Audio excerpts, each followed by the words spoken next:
Esta conferencia comenzará a grabarse. Muy buenas noches, distinguidos amigos de SOGES TV, el canal digital de la ciudad. En esta oportunidad mantendremos un diálogo con el doctor Fernando Romo Carpio, candidato a asambleísta por la provincia del Cañar por el partido Sociedad Patriótica Listas 3, para darles a conocer su trayectoria política y también su perfil humano y familiar. Nos complace darle la bienvenida a doctor Fernando y agradecerle su presencia. Sus palabras iniciales, por favor. Muchas gracias. En primer lugar, agradecerle a usted por esta oportunidad que nos da para llegar a todos quienes sintonizan su televisión Azogues TV. Entonces, un saludo muy cordial también a la ciudadanía, a todos quienes nos están escuchando, y estamos listos para iniciar este diálogo con usted, mi estimado Claudio. Para entrar en materia, creo pertinente que recordemos algo de la carrera militar, algo de la vida del del coronel Lucio Gutiérrez Borboa, fundador de su partido, Sociedad Patriótica. En 1996, el coronel Lucio Gutiérrez fue decán del presidente Abdalá Bucaram y decidió desconocer las órdenes que le dio el presidente Bucaram de defender el Palacio de Carondelet, porque eran los días previos a la destitución de Abdalá Bucaram. Luego fue designado edecán del presidente interino Fabián Alarcón. Estuvo luego como jefe del grupo de caballería general Dávalos en la ciudad de Cuenca, desde donde hizo reclamos al presidente Mahuad en ese entonces, al ministro de Economía, para que se mejoren las condiciones de las familias ecuatorianas, indicando que las Fuerzas Armadas deben estar al lado del pueblo. En marzo de 1999, el país entró en crisis económica. El presidente Jamil Mahuad decretó el congelamiento de los depósitos bancarios y el incremento del precio de la gasolina en un 150%. El coronel Gutiérrez, al mando de un grupo de oficiales menores y algunos miembros de tropa, propició un levantamiento indígena que se tomó Quito el 21 de enero del 2000, provocando la caída de Mahuad. Entonces, junto a Antonio Vargas, presidente de la CONAIE, y el doctor Carlos Solórzano Constantine, expresidente de la Corte Suprema de Justicia, formaron un triunvirato. Y lamentablemente hubo algunas discrepancias con el comandante general del ejército en sus momentos, el general Mendoza, y este triunvirato en el que el general Mendoza tomó el puesto del coronel Gutiérrez no fue aceptado internacionalmente y no tuvo apoyo local. El orden constitucional, dice la historia, fue restablecido por las Fuerzas Armadas y el vicepresidente Gustavo Noboa Bejarano asumió la presidencia de la República. El coronel Gutiérrez fue arrestado, acusado de golpista y confinado en el fuerte militar Atahualpa, donde permaneció 120 días hasta que el Congreso le otorgó la amnistía. Una vez libre, formó el Partido Sociedad Patriótica 21 de enero con varios de sus compañeros militares que participaron en el derrocamiento de Mahuad, y 2 años más tarde presentó su candidatura a la presidencia de la República en alianza con Pachacuti y con el apoyo del MPD, venciendo a Rodrigo Borja, a León Roldós y en la segunda vuelta a Álvaro Noboa, siendo designado presidente constitucional del Ecuador, cargo que desempeñó desde el 15 de enero del 2003 al 20 de abril del 2005. Ese es el antecedente del Partido Sociedad Patriótica, y vamos ya a conversar algunos otros detalles posteriormente relacionados con el coronel Lucio Gutiérrez. Por el momento queremos, doctor Fernando, hacerle la primera pregunta principal en este diálogo que les hemos hecho a todos los candidatos asambleístas por la provincia del Cañar. ¿Cree usted que los jueces y fiscales deberían ser elegidos por voto popular y no designados por grupos políticos? De ser así, ¿estaría dispuesto a proponer o a apoyar leyes afines con lo anteriormente mencionado para garantizar una verdadera independencia del Poder Judicial? Háganos conocer su opinión, estimado doctor. Bueno, sobre este tema de materia judicial, yo creo que no puede ser mediante una elección. Imagínese usted, ya me imagino a un juez, a alguien haciendo campaña para que voten por él. Entonces yo creo que no funcionaría así las cosas. El asunto legal en el país es muy delicado porque usted va a tratar temas de patrimonio, temas de libertades, temas de garantías de niños, de adolescentes. Entonces es un tema muy delicado el tema judicial. Y yo creo que más bien se debe allí mejorar el tema de los concursos, ¿no? El tema de los concursos debe mejorarse y poniendo gente idónea, gente que elija bien, representantes de la universidad, de la academia, representantes de grupos sociales.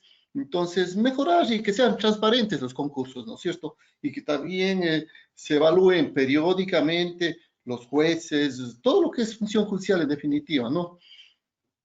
En ese sentido, nosotros estaríamos de acuerdo, pero así para decir que se volvería más político la función judicial, pensando en que deben ser electos por la ciudadanía en este caso, ¿cierto? Claro, claro que sí. Perfecto. Usted ejerció ya actividades en el más alto nivel democrático, representando a la provincia del Cañar en el periodo 2009-2013 en la Asamblea Nacional del Ecuador. Háblenos sobre su paso por una tan importante función del Estado. Bueno, cuando nosotros iniciamos la política, justamente fue y terciamos para diputados en aquella ocasión, la primera vez que yo participé por el Partido de Sociedad Patriótica mismo, ¿no? Entonces, en esa ocasión no estuvimos más que menos de 2 meses, no llegamos a los 60 días, porque prácticamente el Congreso Nacional, el primer poder del Estado, sufrió un golpe de Estado por el presidente de la República desde ese entonces, que era el presidente Rafael Correa. Entonces nos destituyó a una mayoría legislativa y nosotros prácticamente estuvimos fuera del Palacio, fuera del Congreso, estuvimos ya en la casa, digamos, y de los 56 diputados que había destituido a la mayoría, porque eran 100 los diputados en ese entonces, a 24 de ellos nos dio orden de captura. Yo estuve dentro de los diputados que tenían orden de captura y de tal manera que tuvimos que fugar al vecino país de Colombia para no ser detenidos. Y decía abiertamente que este era un Congreso corrupto y se justificaba de esa manera aprovechándose del desprestigio que tenía el Congreso Nacional, los anteriores, no ese, porque ese era un Congreso Nacional que estaba integrado de los 100 diputados, el 87 diputados estaban pisando por primera vez el Congreso Nacional, o sea, era gente totalmente nueva. Habían esos diputados ya viejos, digamos así, viejos así, digamos, del propio partido nuestro, inclusive. Yo recuerdo con Luis Almeida, por ejemplo, era nuestro diputado, y él ya venía a ser diputado. Andrés Páez, por ejemplo, que él había sido diputado por su Izquierda Democrática en algunas otras ocasiones, y así de otros partidos también, ¿no? Pero eran 13 los diputados que tenían experiencia, digamos. Pero abiertamente el presidente Correa decía que era un Congreso corrupto. Entonces, de tal manera que por eso destituyó, y eso era totalmente falso, digamos, porque había gente nueva, gente que fuimos con los mejores bríos para trabajar por nuestras provincias, por el país. Por eso es que ya cuando nos mandó sacando, nosotros habíamos nombrado a todas las autoridades de control que prácticamente antes no lo había. Había, por ejemplo, un contralor general de Estado, solo eran encargados. Nosotros nombramos a un titular, porque el encargado tenía que responder a quien lo encargó, pues no, entonces si no cumplía, enseguida lo sacaban. La superintendencia de bancos, superintendencia habíamos nombrado totalmente a todos, el ministro fiscal del Estado. En ese sentido, no le gustó al primer ministro fiscal que nombramos un segundo, pero sin embargo nada de eso le convencía al presidente Correa hasta que nos destituyó. Entonces, nosotros realmente estuvimos fuera del Congreso, luchamos, peleamos, no sirvió de nada.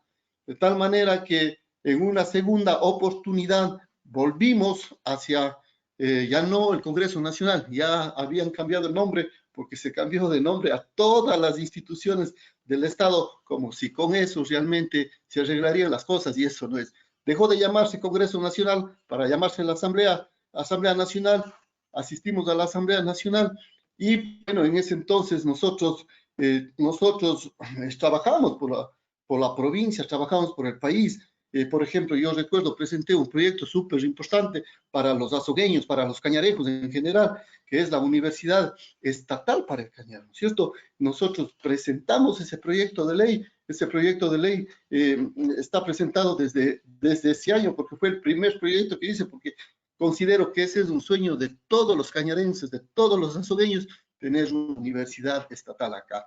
Entonces, en ese sentido, nosotros estuvimos trabajando en el tema legislativo y también en el tema de fiscalización.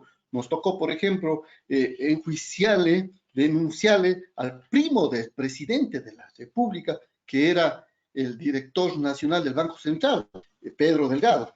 Entonces, nosotros estábamos trabajando con las mejores intenciones para solucionar los problemas que tenía el país en ese entonces y para también nosotros tener una universidad estatal acá en la provincia de Cañar. No se ha dado porque el colegislador, que era el presidente de la República, no permitió, y además que no nos daban paso también, tengo que decir esto, en la propia asamblea, en la Comisión de Educación Superior, que era la que le tocaba tratar este tema, a la que le tocaba aprobar este tema, pero no tuvimos ese apoyo, pese a que el presidente de la Comisión de Educación, Ciencia y Tecnología era de la provincia del Cañar, era otro representante de la provincia del Cañar, pero no quisieron darnos paso y nosotros los cañarenses, los azogueños, seguimos ese sueño. Así es que del pueblo apoyarnos esta vez y del pueblo apoyarnos esta vez, nosotros creemos que sí lo vamos a conseguir, este proyecto, ese sueño tan anhelado que tenemos.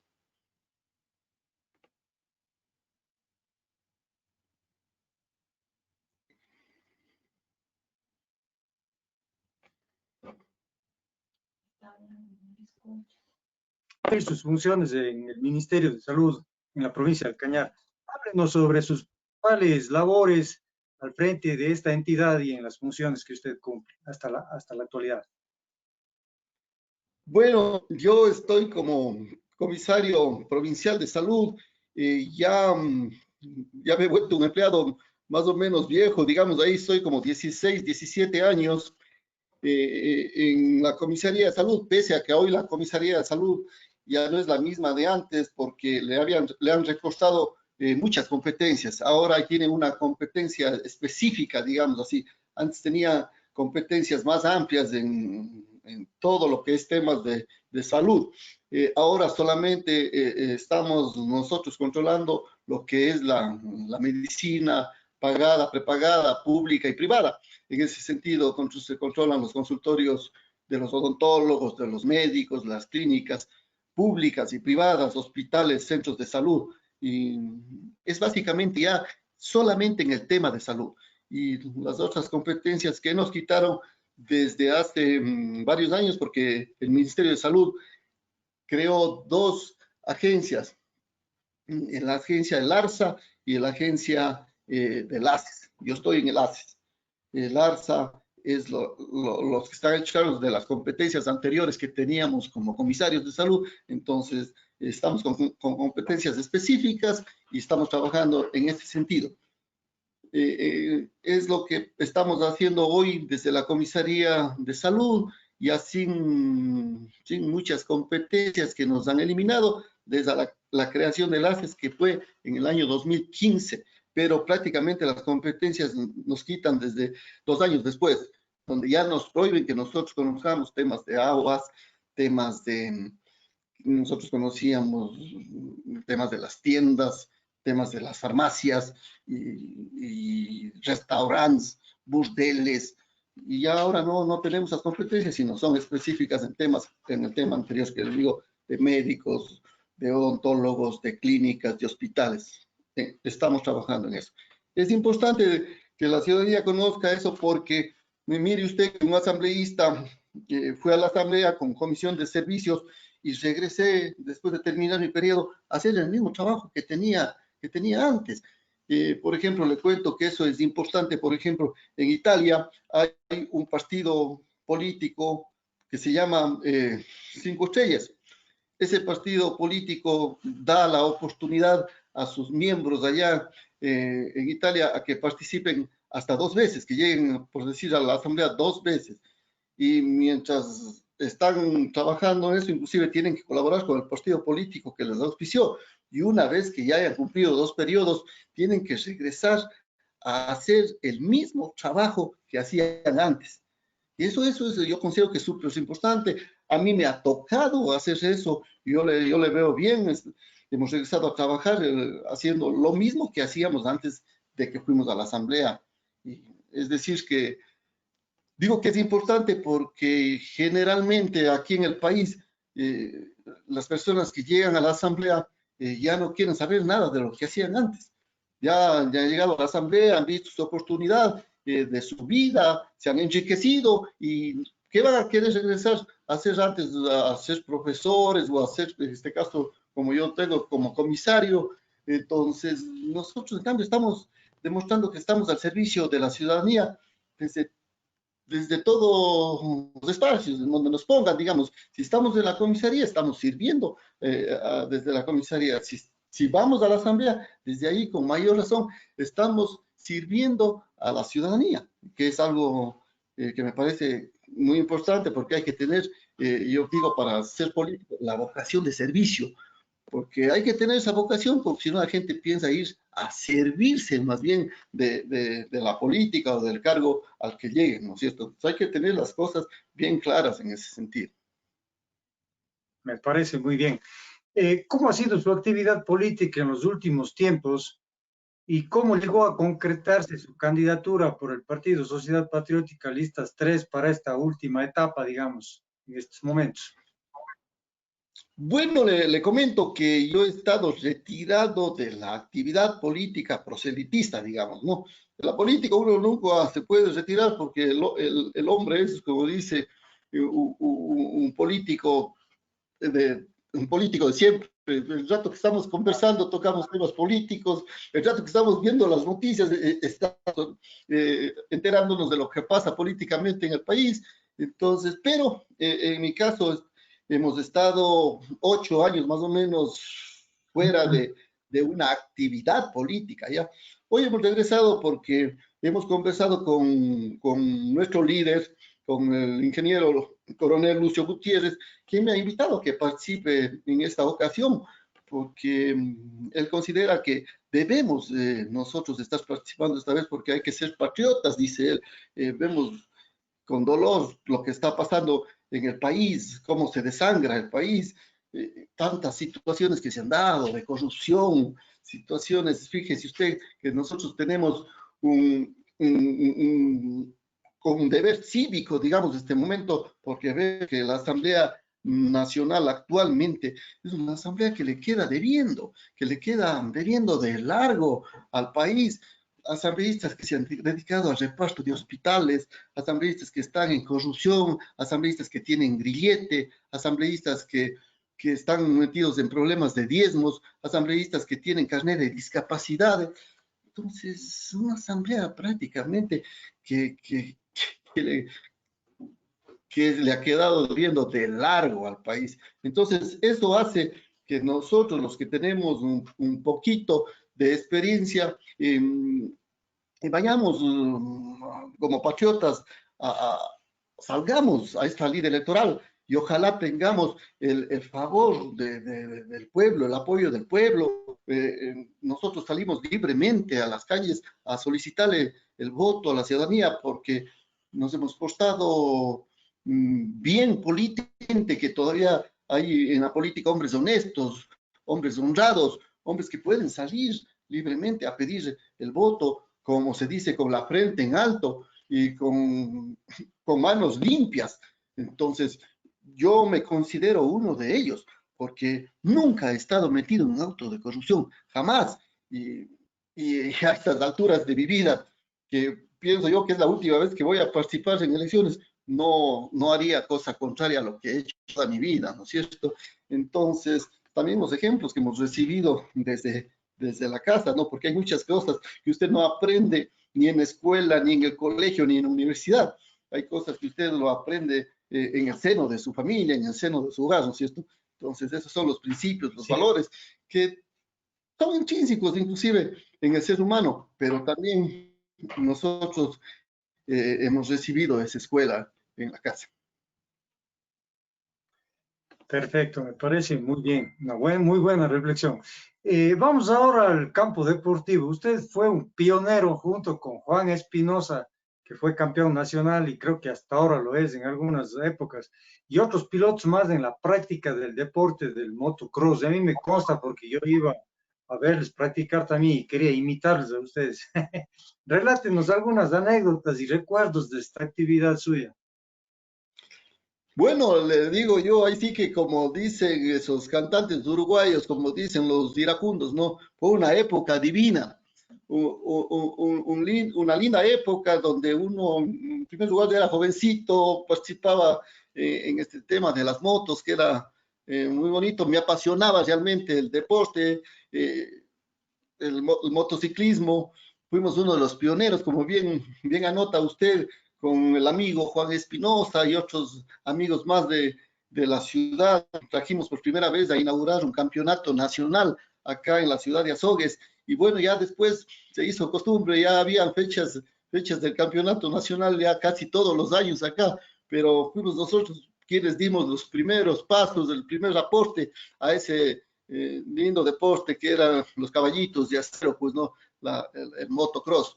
Entonces, lindos recuerdos de una época muy bonita, donde se hizo también muchas amistades con el resto de deportistas de otras provincias, de la vecina provincia de La Suay, del Guayas, del Pichincha, de Manabí, que venían a correr y nosotros también íbamos a esas ciudades a competir. Entonces, fue una época divina, como dicen los iracundos. Entonces, unos lindos recuerdos, realmente lindos recuerdos y una linda experiencia. Eh, el hombre siempre recuerda lo que es volver a vivir, dice usted, cuando recuerda, y usted me está haciendo recordar en esas épocas, este momento, y yo estoy volviendo a vivir este momento, lo que nosotros estábamos en esa época representando a la provincia de Cañar con mucho orgullo, y también creo que lo hicimos bien y dejamos muy en alto a la provincia del Cañar desde el deporte del motocross. Sí fue, así fue, exactamente como usted dice, dejaron muy en alto el nombre de la provincia del Cañar y obviamente eso de la gente de aquellas generaciones nunca se olvida y siempre, creo yo, les lleva en la mente, en el corazón, el agradecimiento por lo que ustedes hicieron. Eh, Fernando, de darse el apoyo de los votantes y llegar usted a la Asamblea, se compromete a apoyar y fortalecer las entidades deportivas formativas. Pero por supuesto, yo tuve como usted anota bien, he sido deportista. Bueno, hasta ahora practicamos un poquito ya el atletismo, un poquito de trote, de caminata. Tengo hijos deportistas. Entonces, mi padre fue deportista, entonces hay que apoyar el deporte. El deporte, uno tiene que estar, es salud el deporte, es educación el deporte, entonces es cultura el deporte. Yo me comprometería a apoyar 100% el deporte. Hay que conseguir, no sé, desde la Asamblea un fondo partidario para que se le apoye al deportista, al de élite, al deportista que va a representar al país, por ejemplo, en todas las disciplinas, ¿no? Porque nosotros estamos viendo que hoy, por ejemplo, el ciclismo está muy en alto, dejando muy en alto al país. Eh, en el atletismo también se han dado muy buenas representaciones. Entonces yo pienso que a todas las disciplinas eh, hay que apoyarlas y hay que apoyarlas desde, qué mejor, desde la Asamblea Nacional mediante una ley. La ley. Inclusive yo que esta vez que pasé por la Asamblea Nacional fui integrante de la Comisión del Deporte, ¿no? Nosotros tratamos sobre la ley del deporte, estuvimos de acuerdo en muchas cosas, en otras no. Al final no pudimos votar por la ley porque prácticamente se pusieron cosas que no lo tratamos, cosas que no conversamos con la ciudadanía, porque inclusive visitamos varias ciudades del país y vinimos a Sogues también. Yo recuerdo que en el Hotel Paraíso hubo una reunión con los integrantes de la Comisión de Deporte y fueron allá la gente interesada en el deporte a dar su aporte, ¿no? Para hacer la ley del deporte. En ese sentido, hay que apoyar al deporte haciendo escuelas de formación de deportistas, ¿no es cierto? Yo, por ejemplo, tengo mi chico que hoy en día está practicando, esto la pandemia nos ha retrasado muchísimo, practica el judo con profesores que dan la vida por ese deporte, que les tienen a los chicos ahí entrenando siempre, siempre, constantes, y eso es prácticamente el deporte de alto rendimiento, digamos así, y profesores que lo hacen muy bien, que lo hacen muy bien. Les digo, soy testigo de ello, he visto. El profesor Stalin González es el profesor de judo acá, lo hace muy bien, es un buen profesor, está años en eso, que una linda disciplina. ¿Cómo no apoyar esa gente que nosotros vemos que se sacrifica día a día? Necesitan, pueden tener ese apoyo hoy día, pero necesitan un empuje más, un apoyo más, y nosotros lo haríamos, porque nosotros sabemos que en el deporte realmente se necesita de todo y que a lo mejor llegan muy pocos recursos y no, no se les atiende a los deportistas como realmente tiene que ser. Claro que sí. Stalin González, sensei del gimnasio Tomo Jamana, que fue un gran campeón a nivel internacional, alumno de Homero Campoverde, dos grandes amigos. Sí, tiene toda la razón. Y creemos que así debe ser, que todos los políticos deben apoyar al deporte como uno de los pilares en la educación integral de los seres humanos. Usted, ya volvamos a lo suyo, a su vida inicial, digamos así. Usted nació acá en la ciudad de Soc, sin embargo, en el jardín de infantes usted estuvo en la ciudad de Biblián. ¿Por qué circunstancias sucedió aquello? Infórmenos para nuestro público.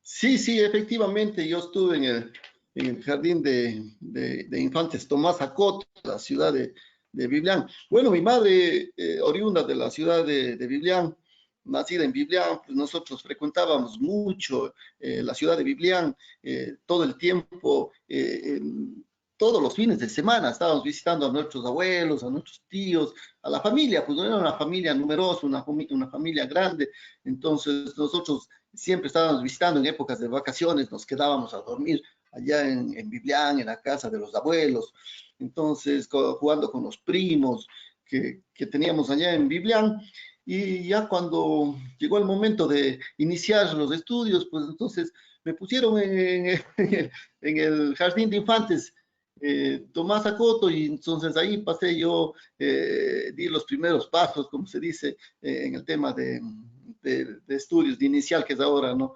Pero ya cuando se tocó entrar a la escuela, ya vine directamente a la escuela Emilio Abad. Entonces ahí estuve los 6 años en la escuela Emilio Abad, para luego después, ir al colegio Juan Bautista Vázquez, en donde ahí nos graduamos en el colegio Juan Bautista Vázquez. Solamente un año nos retiramos, recuerdo con mi hermano Fabián, que también estaba conmigo en Juan Bautista, fuimos al colegio La Salle, entonces pasamos en La Salle el 5.º año, pero ya el 6.º año regresamos al Juan Bautista Vázquez y nos graduamos allá en la promoción del JB, de Juan Bautista Vázquez. Perfecto. Luego estudió usted Derecho, Ciencias Sociales, Políticas y Económicas en la Universidad Nacional de Loja. ¿Qué anécdotas recuerda de sus tiempos de estudiante?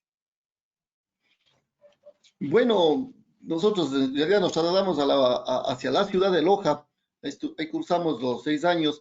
Bueno, asimismo, por este este apego, digamos, que había entre primos, en la familia. Entonces, una tía vivía en la ciudad de Loja y mis primos me habían invitado que vaya a vacacionar en la ciudad de Loja y yo como ya estaba eh, por ingresar a la universidad, averigüé allá en la Universidad Nacional, en la Facultad de Leyes, fui allá. Entonces, ya recibí la invitación de los primos que me quede en la ciudad de Loja, así es que fue por el asunto de los primos que fui a vivir 6 años en la ciudad de Loja, ahí pasamos los 6 años de estudiantes, digamos, en la Universidad Presencial, Universidad Nacional de Loja, ahí me gradué de licenciado para luego venir acá nuevamente ya a la ciudad de origen, pues no, la tierra siempre le llama a uno, pues entonces regresamos a la ciudad de Azogues y ahí desde que llegamos de, de estudiando allá 6 años, bueno, hemos estado aquí, ¿no? Hemos estado aquí todo el tiempo, hemos vivido acá en la ciudad de Azogues. Entonces, oriundos de Azogues, pues, y la provincia de Cañar, así es que cuando nos toque bajar al sepulcro va a ser en esta misma ciudad, pues no, aquí nacimos y aquí mismo vamos a morir en la ciudad de Azogues. Sí, ese es mi estimado Claudio. Perfecto. Su padre, el reconocido profesional del derecho, el doctor Rómulo Romo Sacoto, cumplió importantes actividades profesionales y políticas en nuestra ciudad y provincia, tales como rector del Colegio Juan Bautista Vázquez, concejal del Cantón Azogues, presidente del Consejo Provincial, luego prefecto provincial del Cañar, asambleísta en la Constituyente de Montecristi. Relátenos cómo ocurrieron estos hechos y díganos qué influencias recibió de su padre para su carrera como abogado y luego para su actividad en la política. Bueno, sí, pues sobre ese tema, mi papá, un abogado ya de tantos años que hoy inclusive ya no ejerce la profesión, pues no por la avanzada edad que tiene, pero realmente fue él quien nos animó a estudiar la abogacía, nosotros queríamos ser como el papá, pues no, era abogado, le veíamos siempre trabajar en el tema de su profesión y ya ese hecho parece que le va a uno gustando, pues no, las conversaciones en la casa, en la sobremesa, siempre hablando del tema legal, siempre hablando de esta situación. Por eso de los 5 hijos varones que somos, todos somos abogados, ¿no? Todos hemos estudiado leyes, todos somos abogados, las 2 hermanas mujeres, ellas no se interesaron por el tema legal, pero los varones todos hemos estudiado derecho, ¿no? Y somos hoy en día abogados, estamos en diferentes actividades. El único que ha tocado el tema político, siguiendo los pasos del doctor Rómulo Romo, he sido yo, ¿no? He tocado la arena política, como se dice, ¿no? Hemos estado allí, hemos tenido elecciones que hemos ganado, hemos tenido elecciones que hemos perdido, pero como hemos sido buenos deportistas, también hemos sabido perder y hemos sabido ganar. Así que de tal manera que hoy en día nosotros estamos en este tema, pues también por lo que, bueno, como hijo, admiré con seguridad los pasos políticos que él dio. Yo recuerdo que era prefecto provincial. Recuerdo claramente que le acompañaba muchas de las veces a los diferentes, digamos así, parroquias, cantones, pero más me acuerdo de las parroquias de Azogues, donde siempre iba a inaugurar escuelas, ¿no? Porque era un prefecto que se dedicó mucho a ayudar a la educación. Entonces, siempre estaba inaugurando escuelas, vías, carreteras. Ese tema también ya le entró a uno y uno en algún momento también decidió estar en el asunto político. No fue tan temprano, pero ha sido un poquito, digamos, tarde, si se quiere, ¿no? Pero he tocado este tema de la arena política, estamos aquí porque estamos nuevamente participando en el tema político porque queremos tener esa vocación de servicio, queremos servir a la ciudad, queremos servir a la provincia y queremos también desde allá servir al país. realmente apoyando y promoviendo leyes que vayan en beneficio de los ciudadanos. Sobre todo, desde nuestro partido político siempre tenemos la acción de hacer leyes que vayan en beneficio de la gente más pobre, de la gente más vulnerable. Nosotros siempre estamos pensando en eso para que salga una ley que beneficie a las grandes mayorías.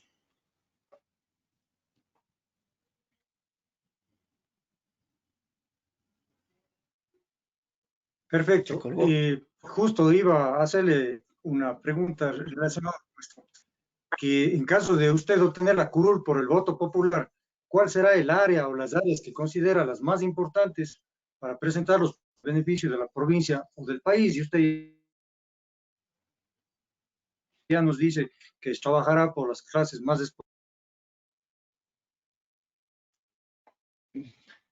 desposeídas, por las clases más pobres. Pero si quiere acotar algo más, sí, siga, Fernando. Bueno, no solamente nosotros lo que queríamos es manifestar a la ciudadanía que nos den ese voto de confianza, porque nosotros somos gente seria, somos gente honesta, que no estamos mintiéndole a la ciudadanía como generalmente ocurre. Nosotros queremos trabajar en bien de la ciudad, de la provincia. Tenemos entre ceja y ceja metido el proyecto de ley de creación de la Universidad Estatal del Cañar, y nosotros queremos, antes de partir de este mundo, dejar haciendo una realidad ese asunto para tranquilidad de los padres de familia, para que sepan que sus hijos bachilleres van a tener la oportunidad de llegar a la universidad, de seguir una carrera universitaria, y porque a qué padre no le interesa que su hijo estudie, que sea un profesional. Entonces nosotros queremos cumplir con ese sueño que tenemos todos los azagueños, los cañarejos. Así es que nos den ese voto de confianza para ir a cumplir con este sueño y estas aspiraciones que tenemos todos los cañarejos. Le pedimos ese apoyo, ese voto de confianza a la ciudadanía. Perfecto. Una última pregunta, doctor Fernando. El coronel Lucio Edwin Gutiérrez Borbúa, político, ex militar e ingeniero civil, líder y fundador de su partido Sociedad Patriótica, como dijimos al inicio de este conversatorio, fue presidente del Ecuador entre enero del 2003 hasta el mes de abril del 2005. ¿Cómo recuerda usted la gestión cumplida por el coronel Gutiérrez? Bueno, prácticamente ha sido un presidente patriota, diría yo así en ese sentido, porque vemos que él ha tenido un muy buen resultado como presidente, porque como dice él mismo, las cifras no mienten. El país tuvo un crecimiento del 9% económico. Eso no ha tenido nunca el país, sino solamente en la época del presidente Gutiérrez. Vea usted que eso dicen los libros del Banco Central, del INEM, de la Flaxo, de todas estas instituciones que llevan, digamos, en sus archivos estos resultados. Entonces es un presidente exitoso, ha sido el mejor presidente desde, digamos, desde 1830, que hay datos de eso. Nadie ha conseguido una época tan buena económica para el país, una época que inclusive había dinero para ahorrar. Del FEIREP, del Fondo de Ahorro Petrolero, él dejó ahorros en esa cuenta, dejó más de 8.000 millones de dólares cuando ya le sacaron, pero esos dineros quedaron ahí ahorrados, digamos. Era la primera vez que el país tenía ahorros, porque nunca antes ha tenido, nunca antes ha tenido. Fíjese usted, si esos ahorros continuaban, el Ecuador era un paso para ser ya un país del primer mundo. Vea usted que también redujo la deuda de los 13.000 millones de dólares que debían en esa época. Él pagó los 3.000 millones. Entonces el país se quedó con una deuda de 10.000 millones. Y esa deuda hoy en día ya es una deuda de 60.000, de 70.000 millones de dólares, que consideramos que es una deuda impagable, si se quiere. Todos los chicos que nacen hoy en día nacen ya con tremenda deuda. Entonces, eso no está bien. Creo que debe haber un cambio en el manejo económico en el país.